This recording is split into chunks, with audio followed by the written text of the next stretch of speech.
So my boyfriend Malcolm just told me I'm dead to him because I wouldn't give him my entire freaking paycheck so he could buy some fancy Dodge Challenger he's been obsessing over for months. And when I say my entire paycheck, I mean literally every single dollar I earn as a pharmacy technician, which isn't exactly rolling in money territory, but it's my money that I work 40 hours a week for. Dealing with insurance companies and cranky customers who blame me personally when their medications cost too much. But that's not even the worst part. This absolute clown went online and made some viral post calling me a broke gold digger, which makes zero sense because he's the one demanding my money. And now half the internet thinks I'm some terrible girlfriend who won't support her man's dreams. The post got shared like crazy on Facebook and Instagram, and people I work with have seen it. My coworker Emily showed it to me during our lunch break at the CVS, and I wanted to crawl under the pharmacy counter and disappear forever. When I tried to defend myself in the comments, explaining that I have rent and bills and, need to eat food occasionally, Malcolm completely lost it. He called me while I was restocking medications and told me I better delete my comments and stop making him look bad, or he would leak screenshots of our private text conversations. And I'm talking about private stuff. Intimate messages, pictures, conversations about my family drama with my parents' divorce. Everything personal I've ever shared with him. He said I better do what he says, or everyone would see exactly what kind of person I really am. The pure rage I felt hearing those words while I'm standing there in my work uniform, trying to keep my voice down so customers wouldn't hear me having a breakdown next to the blood pressure monitors. Who does that? Who threatens someone they claim to love with humiliation and revenge, basically? I had to excuse myself to the employee bathroom and just stood there shaking with anger. And his mom, his freaking mother, had the nerve to message me on Facebook saying I brought this whole mess on myself for not being supportive enough of her precious son's goals.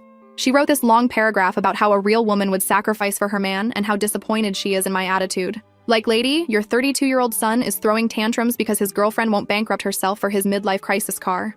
Barbara really had the audacity to tell me that when she was my age, women knew how to put their men first. Ma'am, this is 2025, not 1955. Malcolm has been posting updates about how he put me in my place and how women these days don't understand loyalty. His friends are all commenting with fire emojis and calling me names I won't repeat here. Meanwhile, I'm getting messages from random strangers telling me I'm selfish and don't deserve him. One girl literally wrote that I should be grateful any man wants to include me in his dreams. The comments are making me sick, but I can't stop reading them. Here's what really gets me, though. This car costs $48,000. $48,000. He expects me to hand over my November paycheck, my December paycheck, probably my January and February ones too, so he can drive around feeling like some kind of action hero. When I pointed out that I have student loans, car insurance, groceries, and, oh yeah, my half of the rent for the apartment we share, he actually said those were my problems to figure out. The guy who sleeps in my bed every night and eats the groceries I buy told me my basic living expenses were my problems to figure out, while demanding I fund his toy. I make $32,000 a year before taxes. He wants me to give him more than I make in over a year, so he can have a faster car than his friend Graham.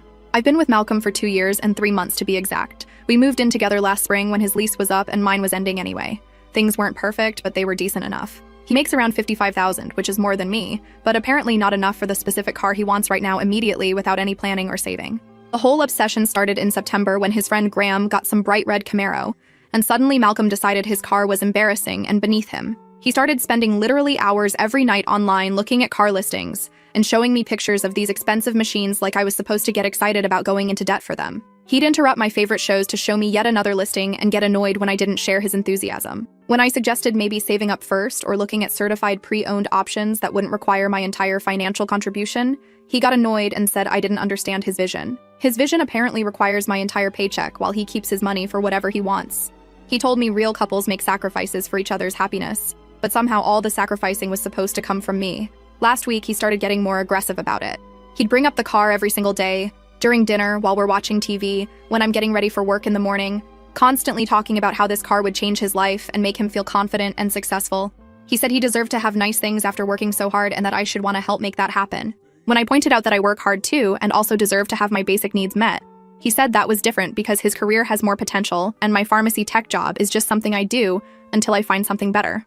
Except I actually like my job, and I'm good at it. And I wasn't looking for something different until he decided my career wasn't impressive enough to matter. When he showed me this financing calculator where he'd already figured out exactly how much of my paychecks he'd need for the next several months. He had it all planned out like I'd already agreed to this insane arrangement. When I told him absolutely not, he got that look on his face like I'd personally insulted him. That's when he said I was being selfish and unsupportive, and that maybe he needed to reconsider our whole relationship if I wasn't willing to invest in our future together. Our future apparently being defined as him having a cool car while I eat ramen noodles for 6 months. I tried explaining that my student loan payments alone are $400 a month, And if I don't pay my car insurance, I can't legally drive to work, which means I can't earn the money he wants me to give him. But he just kept saying I was making excuses and not thinking creatively about solutions. His creative solution was for me to ask my parents for money or pick up extra shifts or sell some of my stuff. My parents are already helping me with my student loans sometimes when things get tight. They're not wealthy people who can just hand over thousands of dollars so their daughter's boyfriend can buy a fancy car. And I already work full-time plus pick up extra shifts when they're available. What stuff was I supposed to sell? My furniture, my work clothes, my medications? But honestly, after the threats and the public humiliation and his mother getting involved like some kind of backup reinforcement, something shifted in me completely. I'm not the same girl who was trying to be understanding about his car dreams yesterday. The disrespect and manipulation crossed a line I didn't even know I had until someone stomped all over it. Malcolm thinks he's got me cornered with his threats and his little social media campaign designed to embarrass me into compliance. He thinks I'll cave and hand over my money to make the drama stop and go back to being his supportive girlfriend who doesn't ask inconvenient questions about finances. First update. Remember how I said Malcolm had no idea what was about to happen next? Well, turns out I had no idea either because this morning turned into an absolute nightmare that I'm still trying to process. So I'm at the Wegmans doing my weekly grocery shopping around 10 in the morning, trying to stick to my tight budget because someone thinks I should be handing over my paychecks. When I'm loading bags into my car and I hear this voice behind me going, well, if it isn't the selfish girlfriend who won't support her man. I turn around and it's Barbara, Malcolm's mom, standing there with her arms crossed, looking like she's about to deliver some kind of lecture. She's got that fake sweet smile that doesn't reach her eyes, and she's dressed up like she's going to church or something even though it's Wednesday morning. I immediately knew this wasn't going to be a pleasant conversation. She starts going off about how she raised Malcolm to expect better from the women in his life, and how disappointed she is that I turned out to be so self-centered. She's standing there in the grocery store parking lot telling me that a real woman would find a way to make her man's dreams come true instead of making excuses about bills and rent. I tried to stay calm and explain that I have financial responsibilities and can't just hand over money I need for basic living expenses. But Barbara wasn't having any of it. She cut me off and said Malcolm told her I was being dramatic about my situation, and that if I really loved him, I'd figure it out. Then she said something that made my blood boil. She said maybe I wasn't the right kind of girl for her son if I couldn't even do this one thing for him. The audacity of this woman to corner me at the grocery store and try to shame me into bankrupting myself for her adult son's car obsession. I told her that Malcolm's financial planning wasn't my responsibility, and that he makes more money than me anyway, so maybe he should save up for his own purchases, like a grown adult. That's when she got really nasty. She said I was clearly raised wrong and didn't understand what being in a relationship meant. She actually said my parents obviously didn't teach me proper values about supporting a partner. Bringing my parents into this when she doesn't even know them was crossing a line I didn't know existed. I told her my parents taught me to be independent and not to let people take advantage of me, which seemed like pretty good values to me. Barbara's face got all red, and she said that attitude was exactly the problem with girls my generation. We think we're too good to make sacrifices for love. But here's where it gets absolutely insane. She pulls out her phone and starts scrolling through something. Then she shows me Malcolm's viral post about me being a gold digger. She's standing there reading the comments out loud, the really nasty ones calling me selfish and materialistic. She's literally reading internet strangers insulting me to my face like it's some kind of proof that she's right.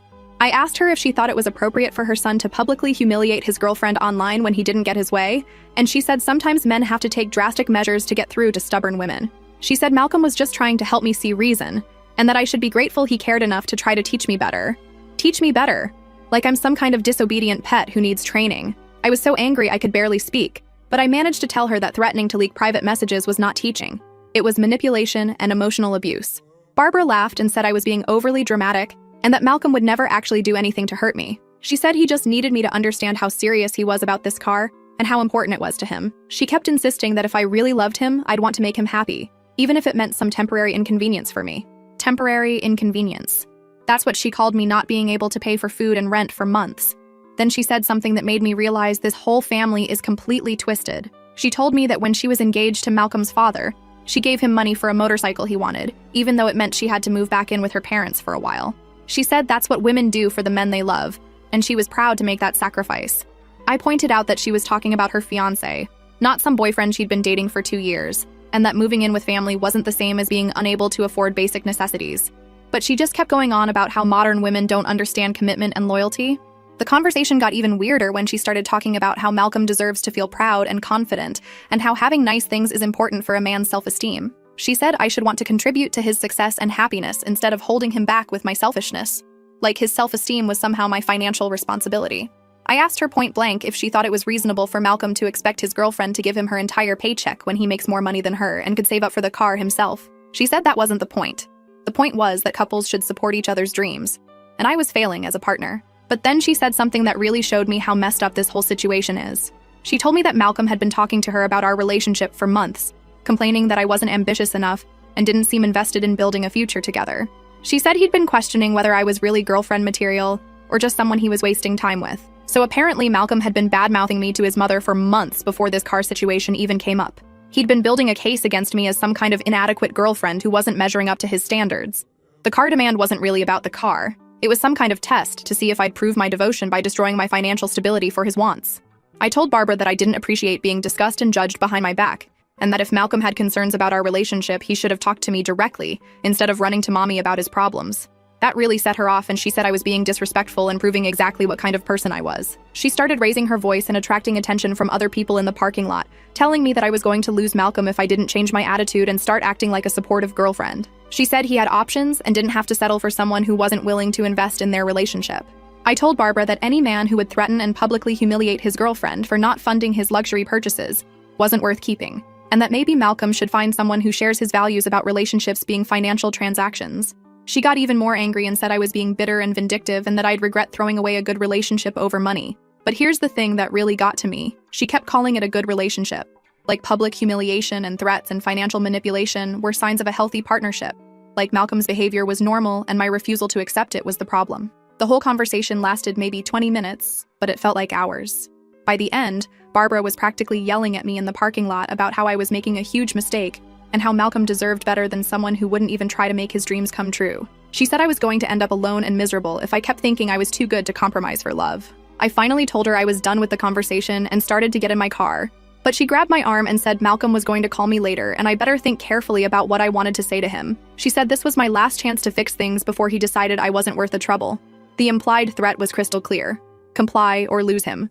Except at this point, losing him was starting to sound like the better option. After she finally left, I just sat in my car for like 10 minutes trying to process what had just happened. The fact that Malcolm had sent his mother to ambush me at the grocery store was so beyond normal relationship problems that I couldn't even wrap my head around it. What man sends his mom to harass his girlfriend into giving him money? But I also realized something else during that horrible conversation. Malcolm and Barbara kept talking about what I should do for him, what I owed him, what kind of girlfriend I should be. Nobody ever mentioned what he should do for me or how he should treat someone he supposedly loves. It was all about my obligations and his needs, and my failings as a partner. They've got the whole thing twisted around where I'm the problem for having boundaries, and Malcolm is the victim for not getting everything he wants immediately, where my financial survival is less important than his emotional satisfaction, where his dreams matter more than my reality. Second update. So I got home from Wegmans around noon, and I'm putting away groceries and trying to calm down from the parking lot confrontation when my phone starts ringing. It's Malcolm, which I was expecting since his mom had basically threatened me that he'd be calling. Part of me wanted to let it go to voicemail, but I knew he'd just keep calling, and I was honestly curious to see how he was going to try to spin his mother harassing me in public. Plus, if I'm being completely honest, after that parking lot ambush, I was kind of in the mood to watch him dig himself into an even deeper hole. Sometimes when people are being this ridiculous, you just have to let them keep talking so you can fully appreciate the absurdity. He starts off all fake casual, asking how my day is going. Like he doesn't know his mom just spent 20 minutes yelling at me about what a terrible girlfriend I am. So I cut right to the point and asked him if he sent Barbara to ambush me at the grocery store or if she came up with that brilliant plan all by herself. Malcolm got immediately defensive and said his mother was just concerned about our relationship and wanted to help me understand his perspective better. He said Barbara thought maybe hearing from another woman about how relationships work might get through to me in a way that he couldn't manage on his own. The condescending tone in his voice when he said how relationships work made me want to throw my phone across the room. I told him that sending his mommy to corner me in a parking lot and lecture me about my values wasn't helping our relationship. It was showing me exactly what kind of man he really is. That's when he started getting annoyed and said I was twisting everything around and making his family out to be villains when they were just trying to help save our relationship. Then he launched into this whole speech about how disappointed he was in my reaction to what he called a simple request for support. He said he'd been thinking about our conversation and he realized the problem was that I didn't understand how important this car was to him and his future success. He actually used the words, future success, like buying an expensive car, was going to transform his career somehow. I asked him to explain exactly how a Dodge Challenger was going to improve his job performance, and he got mad and said I was being deliberately obtuse and missing the bigger picture. He started going on about image and confidence and how successful people invest in things that project success. He said I was thinking small and holding both of us back with my limited mindset. The manipulation was so pathetic and obvious that I almost laughed out loud. Here was this grown man seriously trying to convince me that demanding my rent money was somehow reasonable, using the same tired tactics that probably worked on insecure women before me. But I could see right through his bullshit. Every guilt trip, every attempt to make me feel selfish for having basic financial needs, every pathetic argument about success and investment. What kind of loser tries to gaslight his girlfriend into funding his midlife crisis car? I was watching him fumble through these manipulative talking points, and all I could think was how embarrassing it must be to be this desperate and transparent. Normal boyfriends don't hold private conversations hostage to extort money from their partners, and the fact that Malcolm thought this was acceptable behavior just showed me exactly what kind of man I'd been wasting my time with. But then he said something that really showed me how twisted his thinking had become. He told me that he'd been talking to his friends about our situation, and they all agreed that I was being unreasonable and selfish. He said Graham specifically told him that when he bought his Camaro, his girlfriend Emily didn't hesitate to help with the down payment because she understood that his success was their success. I pointed out that Graham and Emily have been together for 5 years and are engaged, not 2-year dating partners, and that they probably discussed major financial decisions together instead of one person demanding the other's entire paycheck. But Malcolm just said that was exactly his point. Real couples who are serious about their future make these kinds of investments together. He told me that getting this car wasn't just about wanting something nice. It was about proving that we were ready to take our relationship to the next level. He said couples who can't make financial sacrifices for each other aren't ready for marriage and maybe shouldn't be wasting each other's time. So apparently in Malcolm's twisted mind, bankrupting myself for his car was some kind of relationship test to prove I was marriage material. He had turned his selfish want into a measurement of my commitment and love for him. I asked him point blank if he was seriously suggesting that my willingness to give him my rent money was a prerequisite for any future together, and he said that successful relationships require sacrifice and compromise from both partners.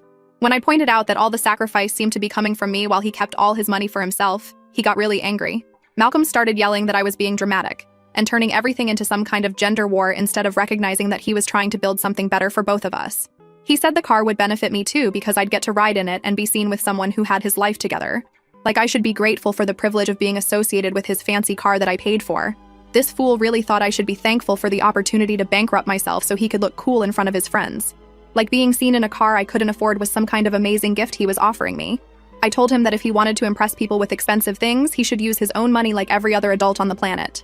Then he said something that made me realize just how little respect he actually has for me.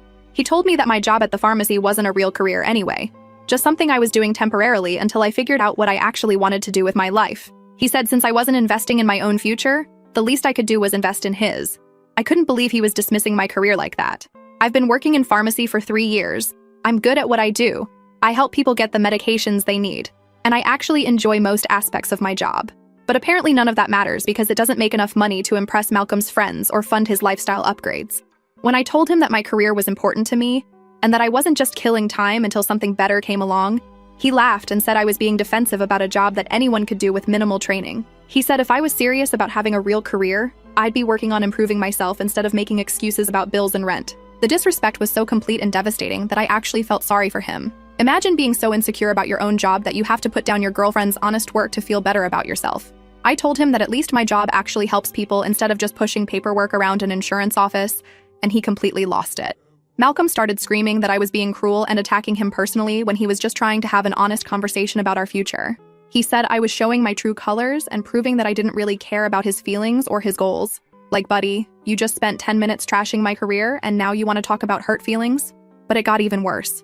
Malcolm started talking about how he'd been reconsidering our whole relationship lately and wondering if I was really the kind of partner he needed for the life he wanted to build. He said successful men need supportive women who understand that sometimes you have to make short-term sacrifices for long-term gains. I asked him what gains I was supposed to be getting from bankrupting myself for his car, and he said I'd gain a boyfriend who felt confident and successful and could therefore be a better partner to me. So my reward for destroying my financial stability was supposed to be a slightly happier Malcolm. The logic was so insane and narcissistic that I started laughing. I told him that if his confidence depended on me giving him my rent money, then maybe he should work on his self-esteem issues instead of trying to make them my financial responsibility. That really set him off and he started yelling about how I was being mean and unsupportive and turning everything into a personal attack. Then he brought up the social media situation and said he'd been getting a lot of support from people who understood his frustration with my attitude. He said maybe I should read some of the comments on his post to get a better perspective on how other people viewed our situation. He actually suggested that internet strangers calling me names might help me see the error of my ways. I literally started cracking up at this point. I told him that taking relationship advice from random people on social media was about as smart as asking ChatGPT to plan his budget or getting life coaching from a magic 8-ball. Like seriously, what's next, Malcolm? Are you going to check your horoscope to see if Mercury is in retrograde before making any major decisions about our future? The fact that he thought random internet comments were somehow valid relationship advice showed me just how disconnected from reality he really was. I told him that anyone who thought demanding your girlfriend's entire paycheck was reasonable probably wasn't someone whose opinion I valued very highly, and that maybe he should stick to getting his validation from people who actually know what a healthy relationship looks like. He got even more defensive and said I was making fun of him instead of taking his concerns seriously, which just made me laugh harder. I mean, when someone suggests that Facebook trolls should be your relationship counselors, what other response is there? That's when Malcolm brought up the nuclear option. He reminded me about our private text conversations and said he really hoped he wouldn't have to share those with anyone, but that he needed to know I was taking this situation seriously. He said he had screenshots of messages that might not look great taken out of context. The threat was crystal clear, even though he tried to dress it up as concern. Give him the money or he'd release private conversations that he could manipulate to make me look bad. He was holding our relationship intimacy hostage to get what he wanted. I told him that threatening to violate my privacy was not the action of someone who loved me, and he got defensive and said he wasn't threatening anything, just pointing out that our private conversations should probably stay private. But the implication was obvious: cooperate or face the consequences. But honestly, at this point, I was just impressed by how many different ways he could find to be a terrible person in one conversation. Public humiliation, financial manipulation, emotional blackmail, career dismissal, and now threats to violate my privacy. It was like he was going down a checklist of abusive behaviors to see which one would finally break me. But then he said something that made me realize this was about way more than just the car. He told me that he'd been thinking about our future together, and he needed to know that I was the kind of woman who would support his ambitions and help him achieve his goals. He said if I couldn't do this one thing for him, how could he trust me to be there for the bigger challenges that successful couples face? So in Malcolm's mind, this wasn't about a car at all. This was about establishing the power dynamic in our relationship. He wanted to prove that he could make unreasonable demands and I'd comply. He wanted to train me to prioritize his wants over my basic needs. He wanted to see if he could manipulate me into financial dependence and submission. The conversation went on for almost an hour with him trying different angles to convince me. But every single approach came back to the same basic demand: give him my money and accept that his wants were more important than my needs. He never once acknowledged that what he was asking for was unreasonable or that I had legitimate concerns about my own financial survival.